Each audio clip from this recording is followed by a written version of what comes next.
everybody, welcome in. It is 2 o'clock and we value your time. So, we are going to get started with our grid TV session today. And I am so excited to have uh, Mr. Mike Weber with us, the House Hack King. You can find him on Instagram at House Hack King. And we're honored to have him today. So when you come on, um, go ahead and pop in the chat where you're from, what kind of investing you do, or if you're just trying to learn. And if you have any questions for Mike, I am going to kind of ask him some of the questions that I have for him, and we're going to have a little conversation. But we definitely want you guys to walk away getting your questions answered. So feel free to do that in the chat, and then we'll open it up for Q&A. So Mike, how are you doing, man? I'm doing great. I am the leader of the Grid Reston area in Western Virginia. We are the OG group, the original Grid group. We're all over the country now. And yeah, I'm an active investor myself, and I'm also a full-time agent, and I primarily work with investors, specifically people looking to house hack. This has kind of become my niche over the last few years, and Mm-hmm. and this is what I help people do. I help people house hack. Yeah, this is so cool. And some of you guys might have heard about, the house hacking strategy, and we're going to kind of go into like what that means and define it for you. But it's a real thing, right? It is a real estate investing strategy. And Mike has just kind of like laser focused in on this investing niche and is actively helping people build wealth and doing the same thing for himself. So we are honored to have him here today. So, Mike, can you tell us, let's just start out, tell everybody kind of like how you came into real estate and then how you kind of got into this niche for yourself. Sure. I was working a W-2 job that was fine, but it wasn't really what I wanted out of life. There kind of came a crossroads that I realized that I had done a good job. I worked hard, and I had gotten to a point in my career where there was not going to be that much vertical movement anymore. Mhm. So I just decided, hey, I want to look for something else on the side, something else for me to do, somewhere to invest my money. And that's where I kind of discovered real estate, listened to Bigger Pockets, started buying rental properties. And then I just caught myself at work one day looking at potential properties and thinking, like, I'm spending all day doing this anyway. Like, while I'm at work, I might as well make it my full-time gig. Um, so I kind of made a plan for myself and was like, all right, by like in the next year, I'm going to be a full-time investor and become an agent to kind of support the investing arm. I've always been an investor first, and that's why most of my clients are investors. That's the lens at which I see real estate through. So that Mhm. was kind of how I got started. And I came to the Casa Group. I joined the Casa Group specifically because Rob Chavez and Jessica Swingle and Mark Beckett had started Grid, and it was investor focused, and that was what I wanted to be a part of. I wanted to work with investors. I wanted to continue to invest, so I found the right group that was investor focused. Ooh, I love that. There's so much there. So take me back to the W-2 job. What industry were you in, Mike? I worked for a recycling company. I managed a branch. And I love those guys. I to this day I love those guys. I've helped them buy and sell houses. I think that the daughter of the person who started the business, I've helped her buy 3 homes and sell two, I believe, in the last Oh, wow. 3 years. She's an investor now. We got to talking, and now she invests. Um, so it's been great. But yeah, we were going to be featured in a magazine. I can tell you the exact day that it hit me. We were going to be featured in a magazine, and they had all of the managers there, and we all took a picture. And I just looked around, and I saw, okay, the guy who started the company, his son, his other son, his daughter, and me. And I was Mhm. like, well, I don't know who here whose job I'm going to take, but it's unlikely any of them, you know. Mhm. Um, so which is fine. It's a beautiful thing. You have a thing Yeah, that for you can. sure. They like he's created a legacy opportunity for his family, but at the same time, you felt like you, and probably rightfully so, that you couldn't build anything within that. So Right. you said, "Hey, I need to look outward." And I love this because it's true. A lot of our agent investors that are in our network were investors first, right? They ended up buying their own properties, and they're like, "Oh, well, I should probably get my license." And then some of them end up working with investors because they love that. They love the language of it, they love the analysis of it. Me too, by the way. Like that's how I started out. I was like, oh, I love the investment side of it. And you do when you see real estate through a different lens. So you see a piece of property, you see the potential of a piece of property in a way that maybe not all retail traditionally focused agents see things. And certainly house hacking is one of those things, is where you see a piece of property and you're like, whoa, like how can we maximize this asset, right? Which leads me to let's just kind of define it, Mike. Like tell people, like, what is house hacking? What does that mean? Yeah, it's a little broader. I'm sure all of you have heard of it, but it's a little broader than the typical definition of what you might hear of buying a duplex and renting out one side. That's one way, and that's great. Mm. But high level, we're talking about monetizing your primary residence. And there's a lot of ways to do that. We'll go over some of them today.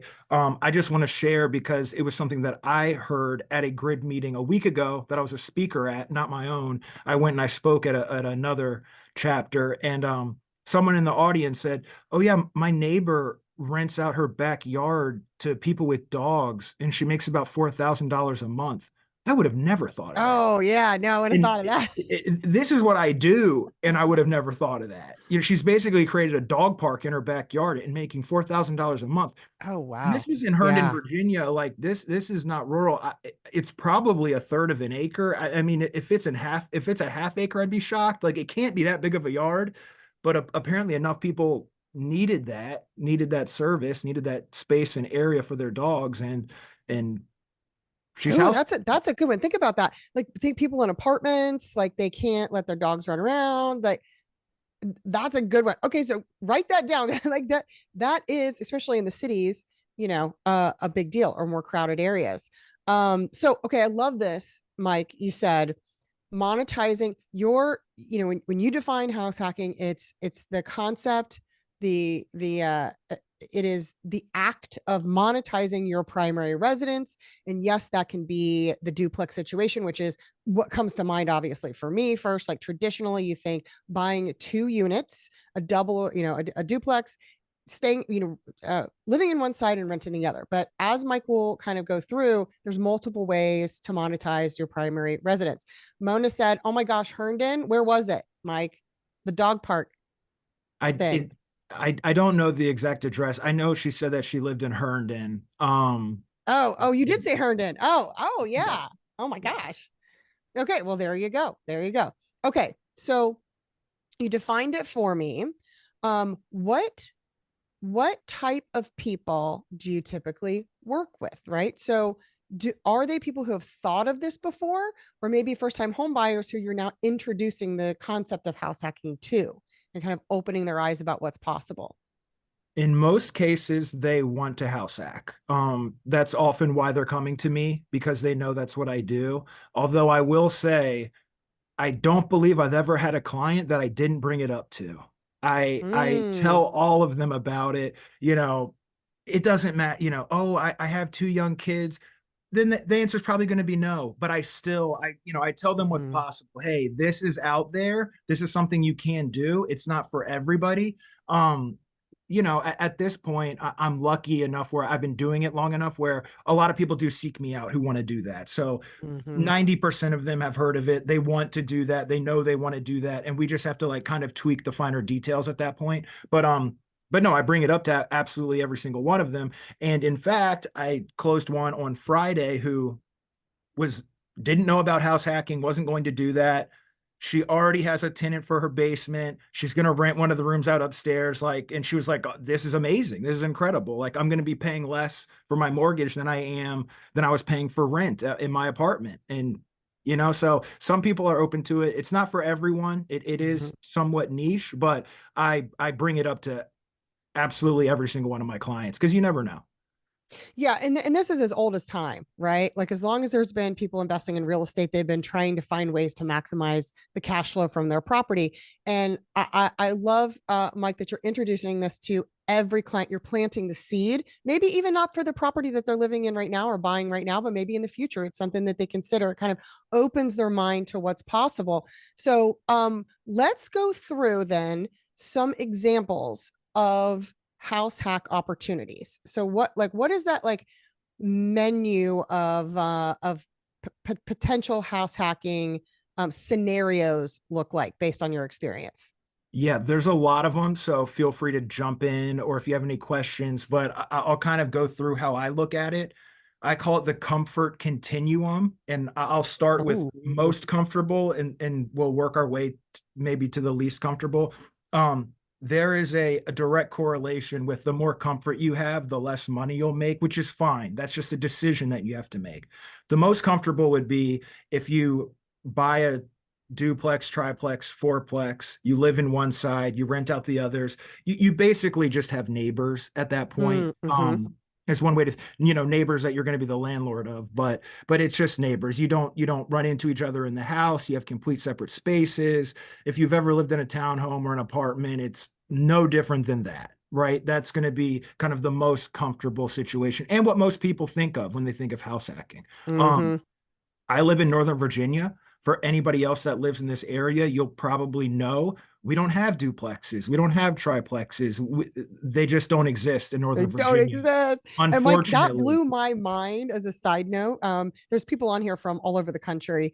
But yeah, it blew my mind. I'm from Ohio. We just have a ton of like duplexes, threeplex, fourplex, small multifamily. And when we moved to Northern Virginia for 8 years, I'm like, this doesn't even exist. This product doesn't even exist. So it really does matter, like your market, what the opportunities are, just based on like the actual product that's out there. Go ahead. 100%. Sorry. I mean, if we had them, I would be living in one, but we Yeah, just right. we just don't. So it's not an option. But the bright side of that, I will say as an agent and being able to work with clients is it's helped me get very creative and find all of the other ways that you can do it. And as we go over them, keep in mind you can use these same strategies in a duplex, in a triplex, in a fourplex. You can do all of that with those too. But when you just have a single family or a townhome, you're forced to get a tad more creative than what you'd have to do with just a typical multifamily home, right? Great point. So Great point. So duplex is on the comfort continuum, like kind of over here. Like you said, there's a maybe a shared wall, but they're two separate units. it's nothing. It's no different than living in a side by side home like we have in Virginia, but it's just they're both owned by separate people or any other townhome. So yeah, you'll share a wall, no biggie, no big deal. One gigantic plus of the multifamily, if you do have those in your market, are their loan products that will allow you to take the rent from the other units and help you qualify for the loan. That's something that's not Mm-hmm. afforded to us with the single families, but like, you can get an FHA loan that will count, 75% of the rental income from the rented units. And even if they're not rented, they can go and do a study and underwrite it and do like average market rents and still give you credit for those. So if you are in a market that has multifamily, you can probably afford a lot more house than you may think Mm. if you're just looking to buy a single family home. So that's a that's a huge plus when you're looking at the actual multifamilies. But again, I don't live in a market where that's available, unfortunately. Mm-hmm, mm-hmm. Yeah, great point. Lending matters, right? Like how you get into the investment. Okay, so then so basically you got multifamily, small multifamily products out there. But then in your market, Mike, like you said before, you have to get really creative with these single family homes. Is that mainly it then? Is that like that what we're talking about from the Single for the rest of the families, comfort continuum? single family, I know I've done single families, townhomes, and even condos, and I'll kind of go over how to make that work with each one. With a single family, if you want to be as comfortable as possible, you just need a basement with a separate entrance a full bathroom in the basement, and a sink that's not in the bathroom, like a wet bar, or at least have it plumbed ideally. Bringing plumbing down gets expensive. I kind of tell my clients to maybe stay away from that if it Mm-hmm. doesn't have a sink down there, only because of the expense of having it done. Whenever you're moving plumbing around, things can get expensive, right? Mm-hmm. So if it already has a wet bar downstairs, that's really all you need. People, I've had people ask like, oh, but don't I need to find a place with a full kitchen? ha People who rent basements rarely have ovens. I've seen them. I've helped people buy them. They're out there. That's perfectly fine. But you get an electric stove or a hot plate, a microwave, a toaster oven, like those little plug-in appliances that you can just put on the wet bar, but and make, store underneath if you're not using them. Something as simple as that. Oh, yeah, interesting. So that one of my questions for you is going to be like limiting beliefs, right? Around house hacking. And that's certainly one because like, you don't think of that. You're like, I don't have to have it like a full kitchen for them. No, definitely not. The people you're renting to typically are going to be, it can be a wide range, but if they're going to be long-term tenants, especially, they're typically young professionals with a good head on their shoulders that want to save some money, right? Mm-hmm. It's cheaper than buying or than renting a one-bed apartment. Um, in this market, every market's different, but in this market, I see anywhere between 1,350 to $1,600 for a basement unit. And if you want to get an apartment that's a one bed in the same location, it's going to be 17 to 2,100 most likely. Right, right. So they're Yeah, just trying no to save some question. money. They don't need an oven or an actual, a gas stove or anything like that. Just God, they don't need an oven. I mean, well, I guess not, I mean, but yeah, you would think that you would. Okay, so that's a little golden nugget, everybody, because Mike just set up the scenario, and these are house hacking, strategies that people are using, like real ones. So oh he's yeah. seen this in his real market with tenants being perfectly happy with the scenario he just laid out. So that opens more doors for you. And the other thing to take note of, right? That red flag is moving plumbing. That may not be a property that you may or may not want to do that. So that's another little nugget. Yeah, and I mean, look, if you find a smoking deal and you have to bring some plumbing downstairs, I would never say hard no, but typically you can find a place with a wet bar downstairs, and you don't need to move the plumbing. So, if you're looking at two properties that are similar, one has it, one doesn't, definitely go for the one that has it. If you're getting a smoking deal, but you got to move some plumbing, you can just factor that in. Especially if you have the cash. That's another thing is, a lot of my clients, they're buying a primary residence. They're usually early on in their journey. It's their first, second, maybe third home, and they're trying to scale a portfolio. They're putting 3% down, 5% down. They don't have a ton of cash to do a lot of renovations up front, maybe over Right. time. But if you want to get someone in there immediately, you want it to be ready immediately. Yeah, of course, taking the time to do that. Okay, I love that. So on the comfort continuum. By the way, we have to make this a graphic. Like this has to happen. Like I need to help you make a graph. See, Corey's nodding. Okay, he knows what I'm talking about. We're gonna get a visual for you guys. All right.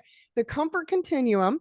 We have shared wall, separate units. The next is single family home. Now it could be single family, as Mike said, or a townhouse, or a condo. Right. Those are we're kind of using those interchangeably. But the idea is that there's a separate entrance with a basement. Okay, so then the next step up, would that be a basement with no separate entrance? Yeah, because I mean, with the separate entrance, it is virtually no different than a top and bottom condo unit, right? Because they have their own entrance. You're not going to see them. They have their own kitchen Right, right. downstairs, so you're not running into them. Next, I would say, and keep in mind too, with what a lot of my clients do is they'll live in the basement and rent out upstairs because you can bring in, the upstairs always rents for more than the basement. So a Oh, lot of my clients will live in the basement and rent out the upstairs just to get a little bit more money. But again, now you're living in the basement, maybe a little bit less comfortable than living upstairs, right? oh, okay. So it's the same scenario. We're just flip flopping it as the next one. Okay, okay. We're Keep just going. flip-flopping it. Next would be, yes, if it doesn't have a separate entrance, you now have a shared entrance. And it's a little bit more like a roommate scenario, but because they're on a different floor than you, you're mostly only seeing them as they come and go. If it doesn't have a kitchenette, there are people who share their kitchen. We're getting less and less comfortable now. The more shared We're getting less and spaces, less comfortable. That's the for more sure. shared spaces, the less comfortable you're getting, right?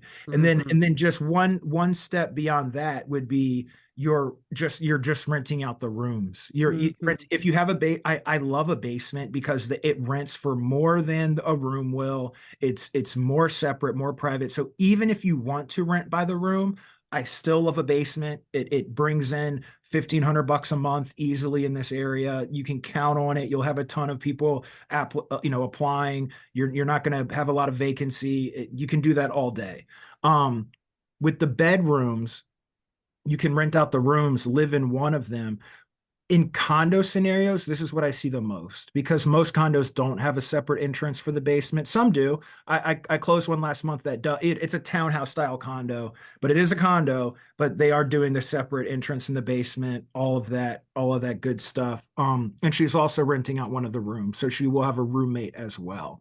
Um, but the more roommates you have, the less comfortable you may be. Um, I really stress to my clients to know thyself.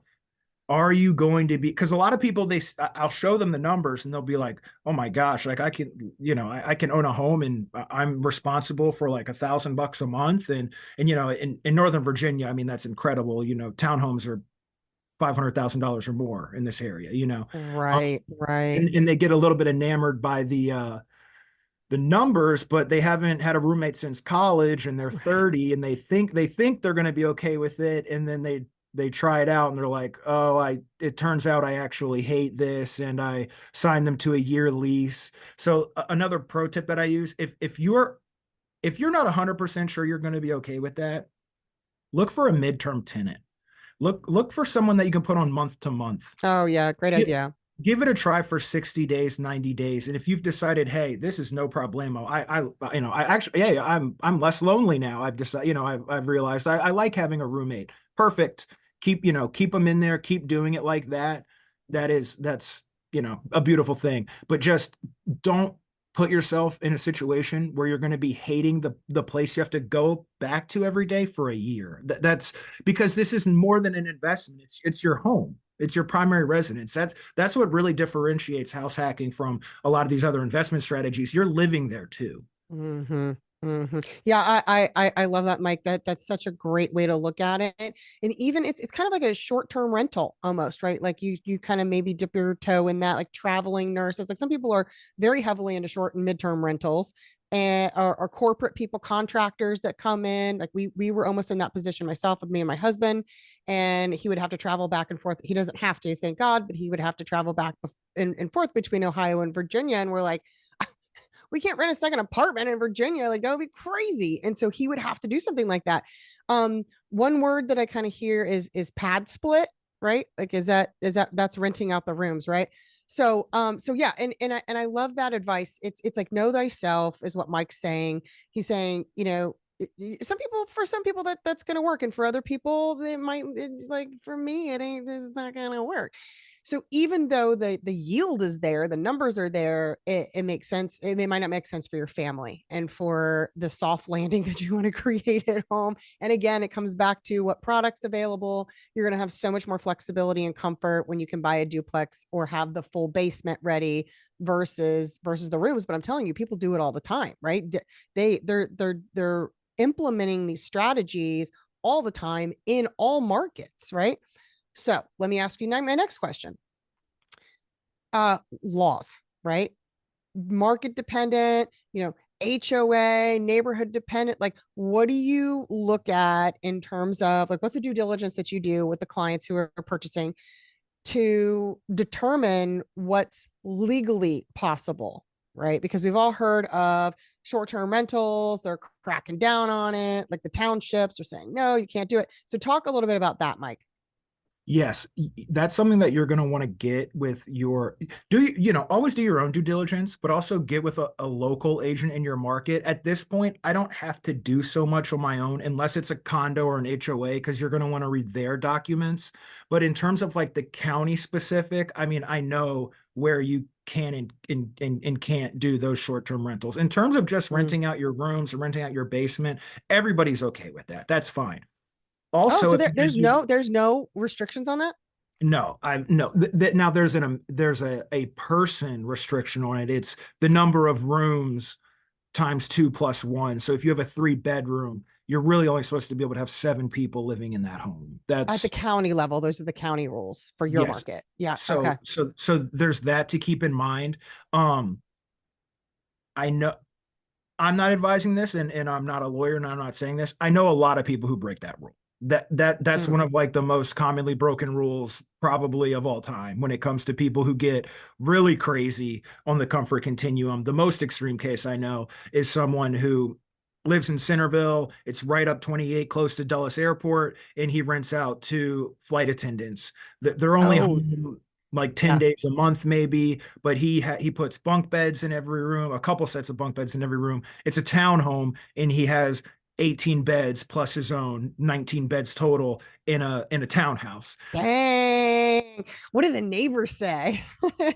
I'm shocked by it because it is a townhome. It's in an HOA community. He's been running it for years. I've known of this guy for years, and I've actually helped place a lot of those flight attendants once they get eventually everybody gets tired of having 18 roommates, so then they want to move on and get a place by themselves. But a lot of the new crop of people that come in, they will stay there for 3, 5, 6 months while they're getting their feet under them. They're traveling a lot at that time. They're working a lot at that time. They're hardly home. They just want a Yeah. place to go and crash. I mean, Yeah. they call it a crash pad, you know? Yeah, yeah, that's right. That's right. Yeah, my mother-in-law was a flight attendant and she was always talking about that, right? Like they're looking for. And so what does this go back to? It goes back to supply and demand, right? That person, that owner is providing a product that like these people need. We have an extreme demand for affordable housing in Northern Virginia. I mean, Yeah. it's gotten crazy. It's been crazy, and since COVID, it's just gotten completely out of hand. Like so many people can't afford a place to stay anymore. So by house hacking, you're just you'll be overwhelmed by the amount of applications you get. Wow. Yeah. Just to touch on that really quickly, because it's your own home, because you will be overwhelmed by the amount of applications. I always do the background check, the credit check, all that good stuff. I'm a little bit more lenient on credit than some people are, but kind of make your own rules for that. If they've had an eviction, it's a hard no for me. I don't even look into it. Like if you've been Oh, evicted, okay. I'm Okay. not going to be the next guy to evict you. I don't want to deal with that. But because you live in the residence, you are not subject to fair housing laws. And what Mm, that means is I tell all of my clients do an in-person interview and you have instincts and you need to trust them. If mm, if you meet mm-hmm. somebody and you get a weird vibe and you can't really describe it to me why or you can't put your finger on it, move on. You have other applicants. You don't ever need to put someone in your own home that you're uncomfortable with.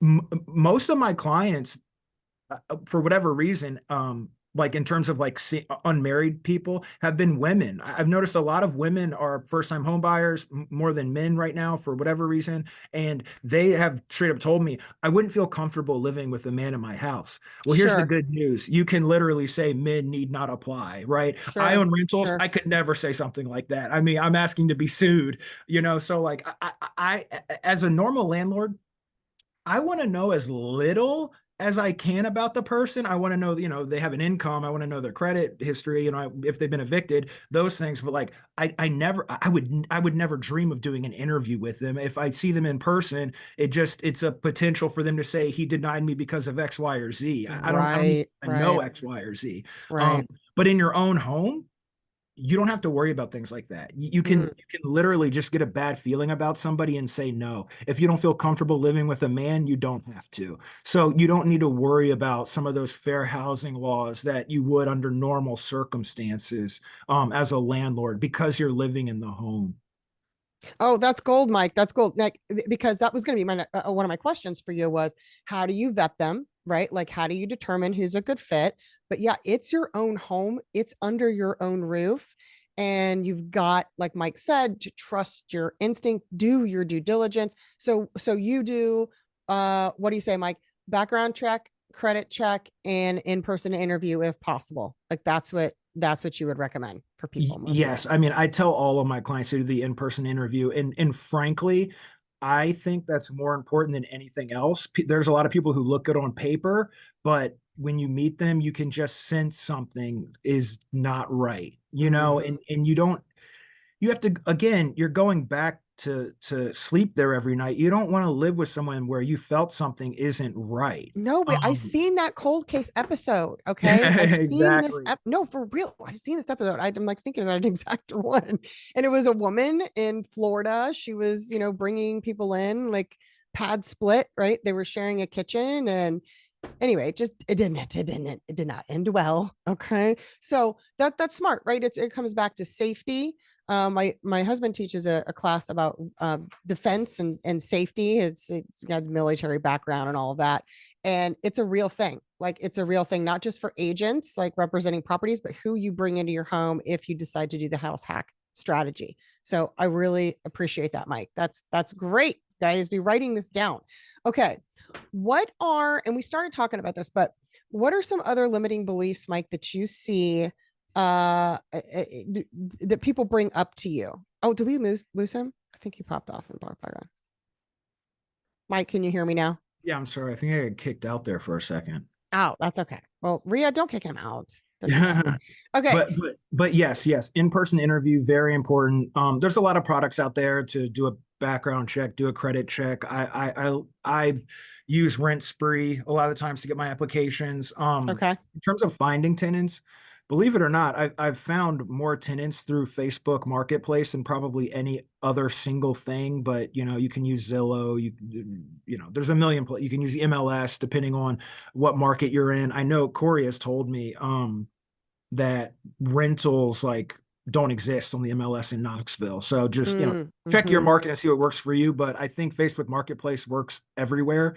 And you'll just get inundated with applicants. And the real job is just having to vet through them, making sure they're serious. And then again, like the in-person interview, I can't stress that enough. I think it's like the most important thing. We all have instincts and sometimes we don't listen to them. Listen to them.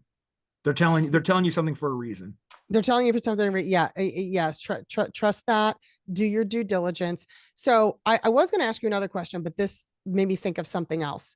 So when you're saying everybody's inundated with applicants, right? Well, the most qualified applicants want the best place possible, the cleanest place possible, right? The most comfortable place for them.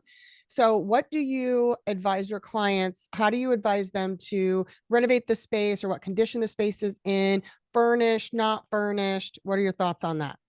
That is a great question. And I am a huge proponent of starting with the end in mind. So before you even start looking for houses, know who you want to rent to. Don't Mm-hmm. buy the house and then realize here's my potential list of applicants. Here's who's going to want to live here. If you decide, hey, I want to do midterm rentals and get traveling nurses in here, and then you find a place 30 miles from the nearest hospital, like you now have an impossible task ahead of you. It's just Right. it's just not going to work. So determine who you want your tenants to be. If you're like, hey, I'm going to have college kids live here, you got to be near the school. If you want to have flight attendants, you got to be near the hospital. Mm-hmm. In Northern Virginia, we're very lucky. We live very close to Dulles Airport. Reagan National is nearby, so we have those flight attendants. We have a lot of hospitals. Traveling nurses are huge in this area. If you want to do a long-term lease, if you just want long-term tenants, I would not furnish it. I on Mm, rentals, I do what's called like a medium rehab. I will paint. I like LVP, the vinyl plank. mm-hmm. Carpets get destroyed a lot easier. LVP, it's not that much more expensive. It's pretty cheap and it's super durable. It won't get scratched up by if they have pets. It doesn't stain as easily. Like it's not as porous as like wood is. So that's what I like to do. it's what I call it, like one step below what I do to sell a property. If Mm, I'm renovating mhm. it to sell, I do a little bit more. You want to do the granite countertops, the marble countertops, but it's really not necessary if you're house hacking. These are renters, keep in mind, right? They're That's just right. um if you are looking for traveling professionals, like being outside of DC, we get a lot of people coming in for the government for a period of time. Having a any mid or short term, you're going to want to furnish. That's Yep. like Yep. upfront. But how you furnish it is also going to depend on your tenants, because if it's a traveling professional or a student, having a desk in the room goes a long way. It's Oh, something that yeah. some people they don't think about, but just having a little workspace or even a shared workspace, if there's going to be a few of them in there, and some of the rooms maybe don't have space for a desk, like have a place for them to work.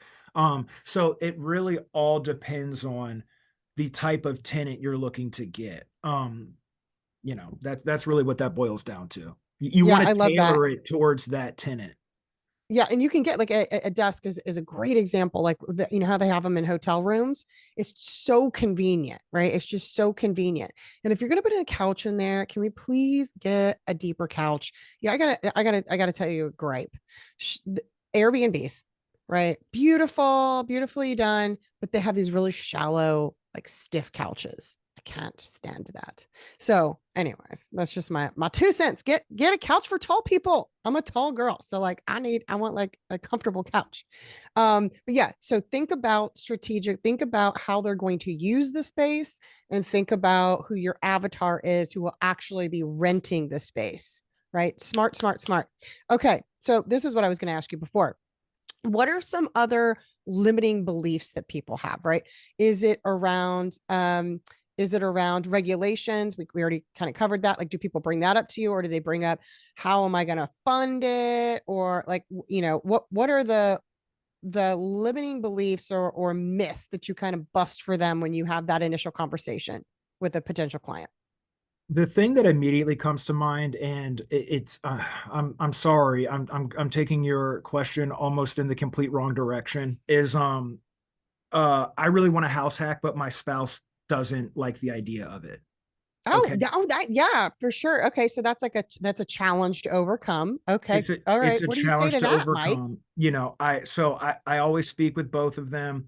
I mean, immediately. I mean, I've gotten to the point where just like within 2 seconds, how Mm, serious the person who's saying no really is. And sometimes they are serious and they're just like, I don't want to do this. My wife is forcing me. I don't feel comfortable with it. In those cases, if you can go a step down the comfort continuum, like if you're all ras, like I want to rent it out by the room, we're going to do short-term rentals, like we're going to rent the rooms short term, maybe they would be open to having long-term tenants in there because they're worried about the management of having, even take a oh, midterm. sure. Oh, If you right. have if you have 3 bedrooms that you're able to rent out or two in a basement, you're talking about having 3 leases a year over a year span. If you're doing midterm, you're gonna have somewhere like 12 to 16. And maybe they just think Right. it's a management issue or a turnover issue or whatever it is. It's really getting to the truth of what their issue is. And if it's, hey, I just don't want to share space. I'm 30. I don't want a roommate again. Like I'm past that in my life. Then see if they'd be willing to rent out a basement with complete separation, things like that. If it's a hard no, like I usually will pull the person aside who really wants to do it. And I'm just like, okay, let's say you can rent this basement out for $1,500 a month and your boyfriend is uncomfortable. Get rid of the boyfriend. Can you put a price Oh, on your relationship? And if so, is it 1,500 a month? Really? yeah. Like what are the imagine over the next year, like the potential conflicts or fights or hidden resentments, like um I'm just I have to have this conversation more than you might think. Like it is not uncommon where one person of a couple really wants to do this and the other one really doesn't want to do it. Oh, that's so interesting, right? Like that's something you don't think about, but in reality, those are the kind of conversations that you're really having I but see it. at the meetings. I Yeah. see it Yeah. all the time, like all the time. And then you have Another, to decide whether that uh person's objections, like you said, and this goes with sales with everything, right? Like, what's the real reason you feel that way? Like, what's really driving that no? And is it fear maybe that like you might can kind of calm their fears about, because you can bring experience to the table, be like, yeah, well, a lot of people think that, but it's not like that. Or is it like, I am just not interested, it is not worth the money, I don't want to deal with it at all. And yeah, you would have to uncover that, right, as their agent. yeah, and because it's fair, like, not it's not for everyone, not everyone wants to do it. And I look at it as my job is to give them all of the information and paint a full picture. It's not to convince them to do something they don't want to do. That's Like right. That's right. that's not what I'm looking to do. There have been cases where one person wasn't on board. We were able to find a nice place that had like an in-law suite that it had its own kitchenette, completely separate, and they weren't even on top of each other, so they didn't have any worries about like noise, things like that. And they went forward with it. That was over a year ago. We keep in touch. Like, I've not heard a negative thing about it, so I think that Mm, worked out fine. But yeah, it really just depends on like, why don't you want to do it, and is it unfounded, or is it like a legitimate reason that's like, hey, he just doesn't want to do this. It's mm-hmm. um Mm-hmm. some other limiting beliefs. I would say probably the most common one I get is, how am I going to find tenants? Am I going to have a ton of vacancy? That type of thing. And in those cases, I really like, I'll just kind of go over some of my past clients, situations and outcomes. I've even introduced people to past clients and have them talk about it, because a lot of them have that fear. If I can connect them with someone who had the same fear and then is going and saying like, dude, we haven't had a single vacancy in 2 years, like, because that one, like, in my area in Northern Virginia, like, it just doesn't happen. Like, we're in Yeah. such desperate need of Because of demand. Yeah, affordable for housing. right. There's such a huge renter pool, people who like can't find somewhere to rent affordably, that you're going to have more applications than you know what to do with. So that one is not an issue, but I do hear it a lot. And that's just an easy one to overcome. I just show the results. That's really, how to do Okay, that. Mike, do you have a frequently asked questions like lead magnet that we can put out there for your brand? Because if not, we got to work on that. Because I love what you're saying, and it's so important. You're speaking from experience, and you're providing the social proof for success stories for whom this has really worked out that you can point to. So I was kind of teasing you there, but we do need to work on that, because I think that's really valuable, right? People have frequently asked questions, and you're the guy who has focused his career, your professional career, around like helping them with this strategy.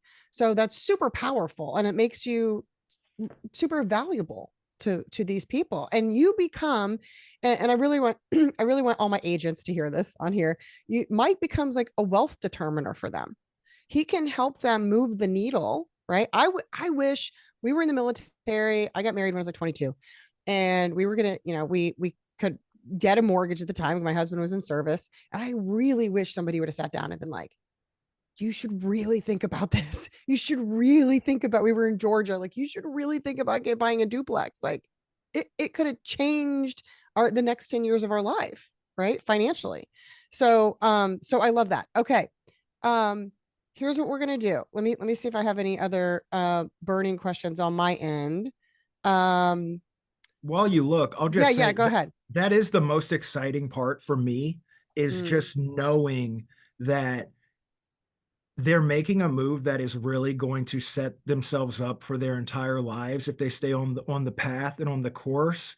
And I had a conversation last week with a guy who, he's over the last 12 years, he's bought 9 properties, lived in them all, house hacked all of them, and okay. he now owns 9 properties in Northern Virginia, net worth over $1 million. He doesn't make, he doesn't have some crazy salary. He didn't invest in Bitcoin 10 years ago. He did nothing crazy. This is not rocket science. It's just sticking to the plan, buying a house hacking, rinse, repeat, move on, move on, move on. And like that, he has 9 homes in 12 years.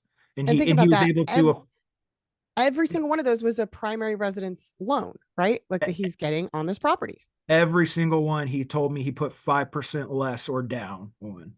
Mm, 5% or less. Okay, because that was what I had written down. This is my last question, and I'm going to open it up to everybody for Q&A. But and you kind of did it right there, right? I wanted you to paint the picture for everybody who maybe like, okay, well, I got to be in this house forever. I got to live with these people ever. Like it's not true, right? Like you could what after 2 years, what are the rules on that? You can buy something else and either house hack the next one and level up or buy your primary residence. Corey, go ahead. Yeah, looks like you have intel on You this. can do it every year. I was just going to say it's a 1 year, Oh, thing. okay. 1 year. Oh, okay. There you go. Right. So you get in here. Let's say it's separate entrance, right? There's a basement, so you could put two different tenants in there. You end up being tenant one, then you have tenant two there, but you move out. Now you put in another tenant one, and you buy something else. Yes, exactly. And I want to actually take a minute to kind of go over this because this is the the single biggest stumbling block for people is going from one to two. And Oh, okay. Tell us. the reason is because sometimes they'll get qualified for a $600,000 loan. They'll buy a $600,000 house. They'll rent it out. It'll help offset the mortgage. But now when they want to move on, it's now cash flow negative. In other Oh markets, yeah, you don't you're really right. have to worry about this quite as much. In Northern Virginia, if you're putting 3% down and you are expecting it to cash flow after 1 year by renting it all out, as a single unit, it's simply not going to happen. Mm, That's why you have to get a little bit more creative. Rent by the room, midterm rentals, all of the things that we already talked about, short term, midterm, rent by the room. Um, I have had clients who have bought house hacks in back-to-back years. In every case, they've done either short or midterm by the room, and mm. that's how they're able to get the income. The When you're going to qualify for your loan the next year, they're going to want to see your tax return and see that you've claimed all of that income. That's the other thing. Don't just take the cash and put it in your bank account and act like you didn't have the income. You need to claim it. You need to pay taxes on it. You Oh, need everybody, listen to that. Listen to that it, because we make it, tax mistakes. We make big mistakes. Don't ask me how I know. Okay. Taxes is really important. Show the income is what Mike is saying. Don't try to just hide the income because that is going to allow you to be able to move on and get more funding. it needs to be on your tax return. Now, if you don't have a year's worth of rental income, like let's say you bought it in the summer or whatever, you don't have a year's worth of tax income. How I've seen some people navigate around it is what they've done is they've rented they've created an LLC, they've rented it to their LLC that collects all of the rental income and Mm. then just pays them, so their lease shows one person, because that's another thing. If you're renting by the room, you have to really have the right lender that's going to let you give him 4 or 5 leases and count all of that money towards your income. The guy that told me that little tidbit is a lender himself, and he said this is how I work it, and it works for me, and I've done it, rinse and repeat, and it works. I can buy them every year this way. But if you just bring them one lease, they're going to want to go off of just one lease. They're not going to want to take in 4 or 5 leases and underwrite it when you have 4 or 5 tenants in there. So if you Oh, can put oh, everything on one lease, just show it like that. And even if, especially if you're doing shorter midterm, because then you're going to have income from 20 different people. Just use an LLC to collect it, have them pay a flat rate every month. It's going to be much higher than what a normal person, like what a normal tenant would be paying for that house, and they're collecting it, and then basically they're subletting it, but it's to your own LLC is like one way of getting around that. Um, two other ways just to have that done is, one, if you can wait, let's say you bought it in July, you wait like a year and a half, so you can claim that on your taxes, because they'll accept all of the income from your taxes. Oftentimes they're only going to want to accept 75% from a lease. They'll see your lease. oh, yep. So if you have a lease for $4,000, they're only going to count 3,000 towards your income. if you can show it on your tax return, that they'll take all of that income on your tax return. So that's ideal. And then two, just when you buy the first one, if you're qualified for 600s, find a place for 450 or 5 if you can. Just don't go crazy on the first one. It just makes it so much harder to scale quickly. Like leave some in reserves for yourself for the next one. Because once you're up and running and you have the income from 2 or 3, and that income is, it's going up every year, it becomes a little bit easier. You can get maybe a little bit closer to that DTI, line, whatever your lender's giving you, 45%, 50%, whatever loan, type of loan you're using. But between 1 and 2 is where I've seen the most people make mistakes, because they go too expensive on number 1. Oh gosh, you guys, this is why Mike is the house hack king. Okay. These nuances are so valuable, and they're things that like you don't think about right away. So what I hear, Mike, is number one goes back to, like you said at the beginning, start with the end in mind.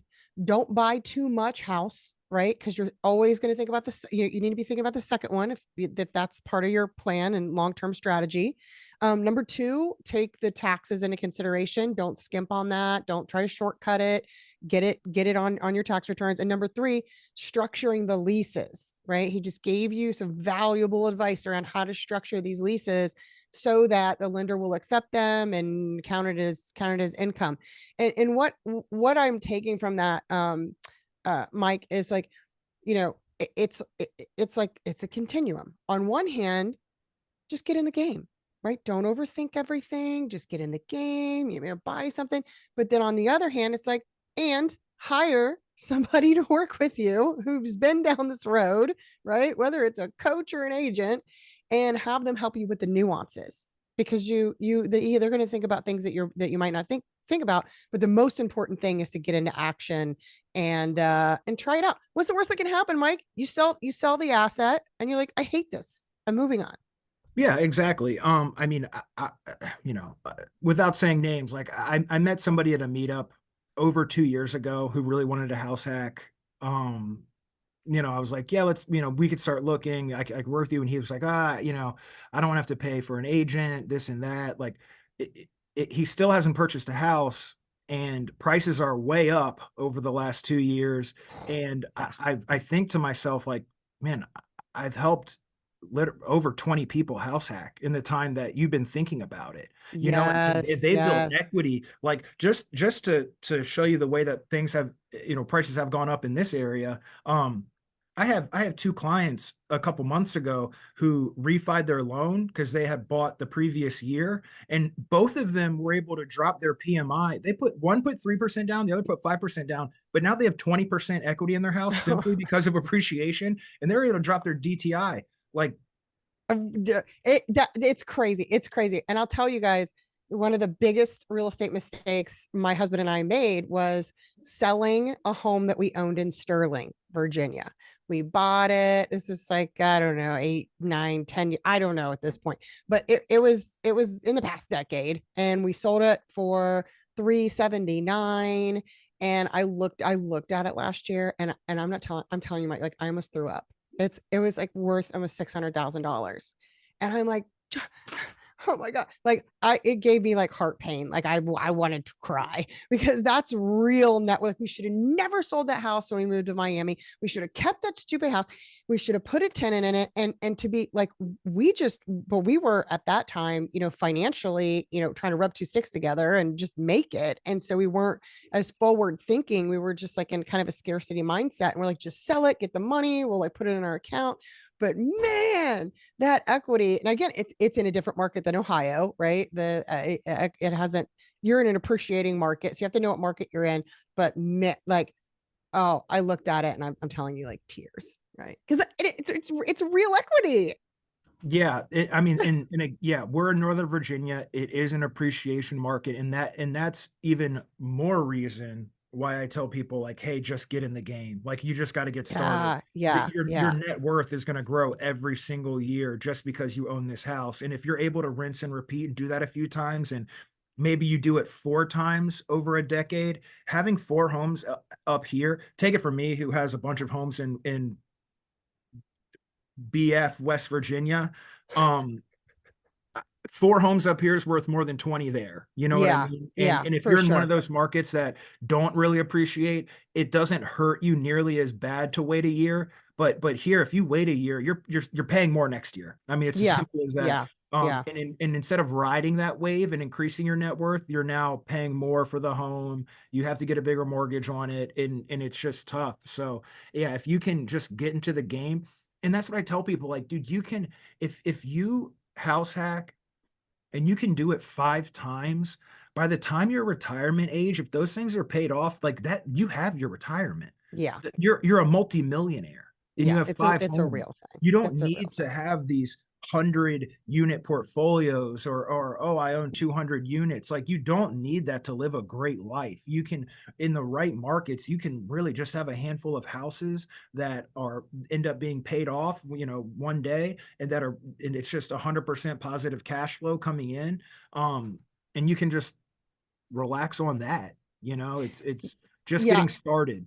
It's getting started is the hardest part. And I think the person that comes to mind is Matt Magel, right? And the Pac-Man strategy. He calls it the Pac-Man strategy. So he's like, throw in there, buys a rental, and I don't know if I'm going to say this the exact right way, but buys the rental, throws as much money as possible to get that thing paid off, like just get rid of the debt, right? And then have that thing be cash flowing. Then you like buy another one and have that compound. And he's absolutely changed the financial future for his family, and in a big way, just by implementing some of the basics that you're talking about, right? Like he would buy a house and then they would sell it a couple years, like buy up, and they kept doing that, rent But out the other well, one. and by the way, I don't know how many of those that he bought that he actually sold.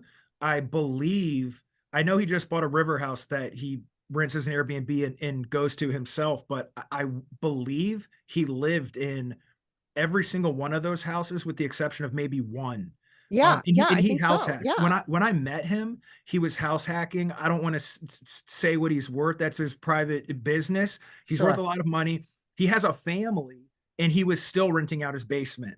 And this is exactly what he did to get to where he is now. He bought a home, Mhm. house hacked it, moved on, bought another house hacked it, rented the other one. And you're right, he did throw extra money at the principal. I know at least one or two are completely paid off now, and he's got a nice little portfolio, and he lived in all of those houses and In house Northern Virginia, it's in paid Northern off. Virginia. This isn't like a $500 duplex, on the south side of Springfield, Ohio. Like this is like, you know, $2,000, 2,500. I don't know how much those townhouses are, but they're in nice neighborhoods. So Yeah, he and did they're it in even a nicer neighborhood. yeah, and they're worth a lot now. Yeah, they're in Gainesville, and I mean, for anybody around here that knows, like, Gainesville, all of Prince William County has completely exploded over the Yeah, last 5 years. That yeah. used to be the cheap place to go buy houses, and it's not anymore. Now there's no cheap places to buy houses up here. That now there's none. It's completely changed. So, thank you for sharing that, Mike. So many, like I said, nuggets of value in here. I want to open it up. I wanted to open it up. What questions do you have for Mike? Don't take it from me. Ask the man himself. Questions, insights, ahas, things that you learned on here. Let's do it.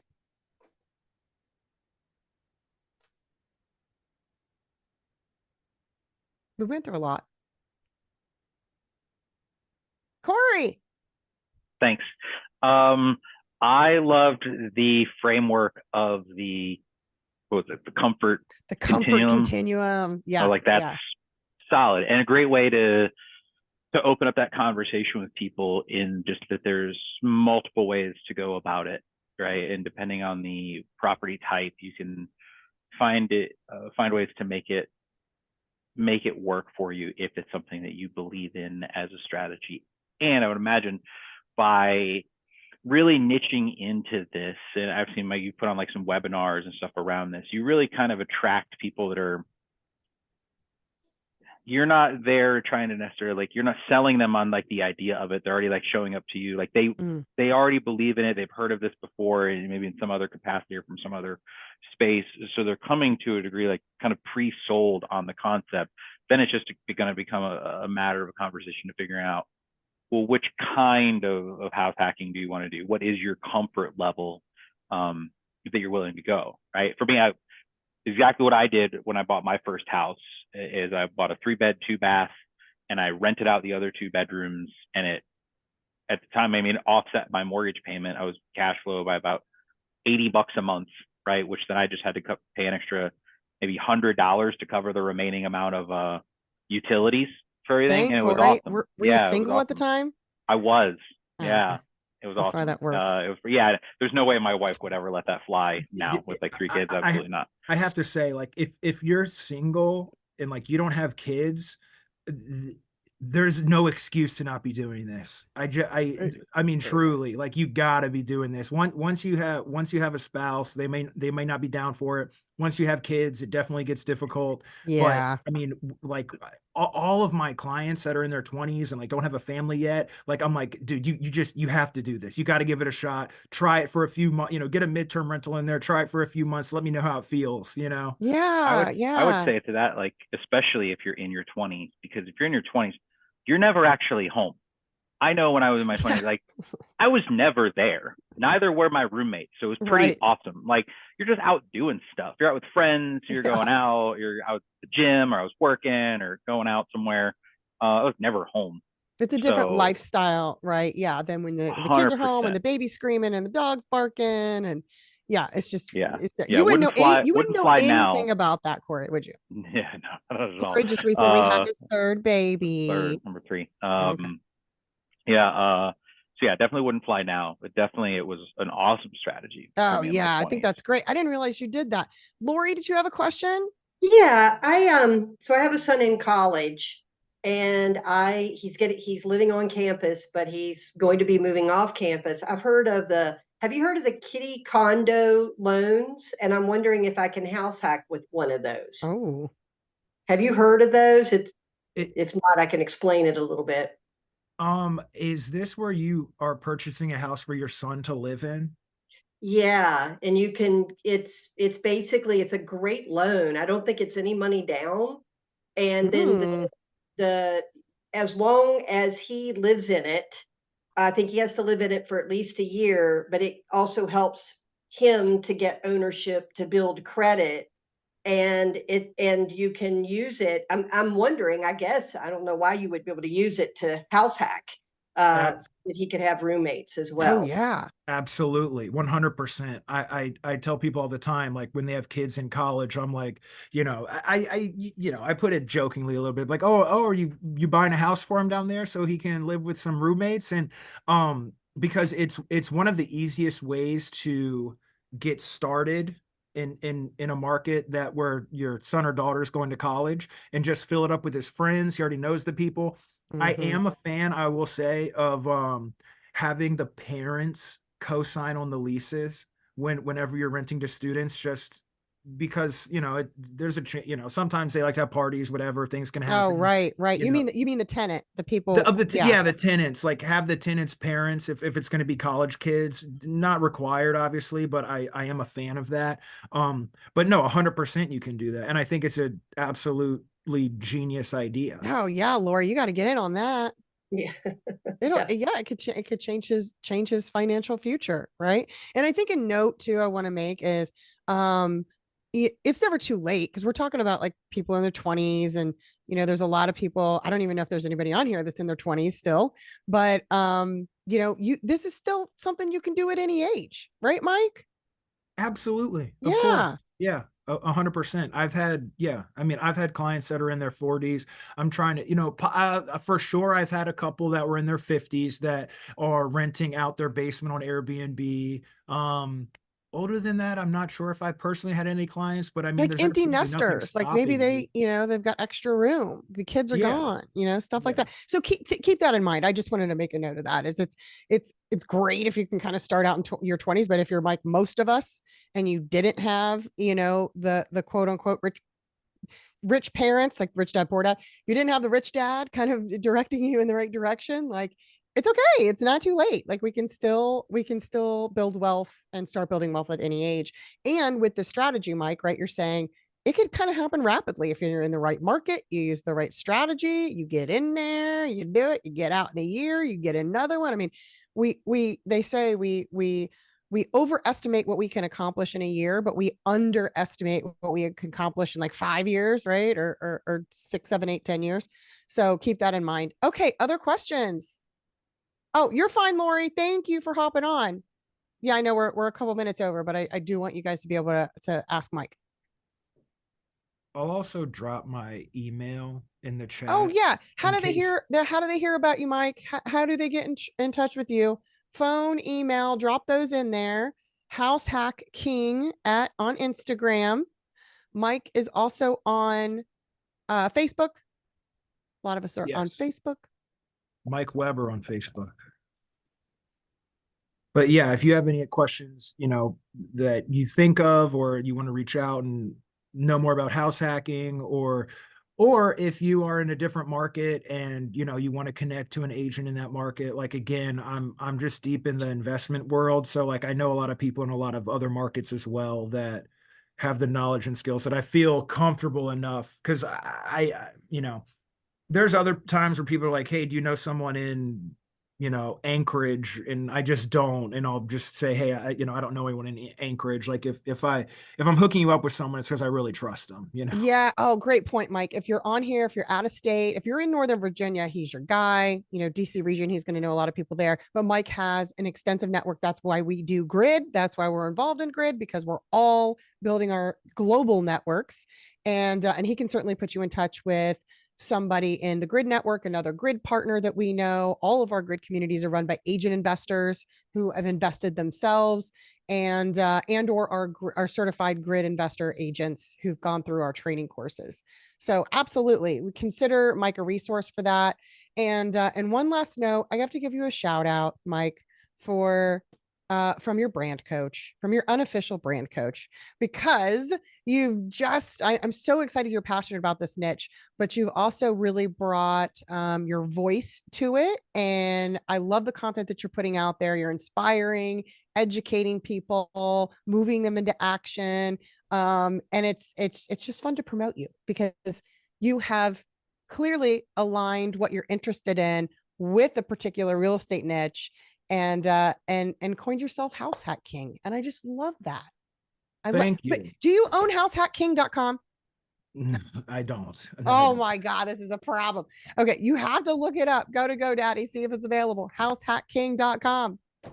I appreciate that. And yeah, my big thing for real estate, like what really gets me jazzed about it, it's fun, helping a client find their dream kitchen. That's cool. It's not exactly my thing. I like to help people build wealth. So like Yeah. when I find a house that I just know is perfect, it's a house hack and they can live in it for a year or two and move on. And I'm still early as an agent. I'm in my 4th year, but like I already have clients who have done multiple purchases, and it's like I can't wait for like another 5 years or 10 years, and just to see how many people I've helped, literally become millionaires just through buying, primary residences. It's exciting. It's fun. Oh man, Mike, you're such a great lighthouse for that.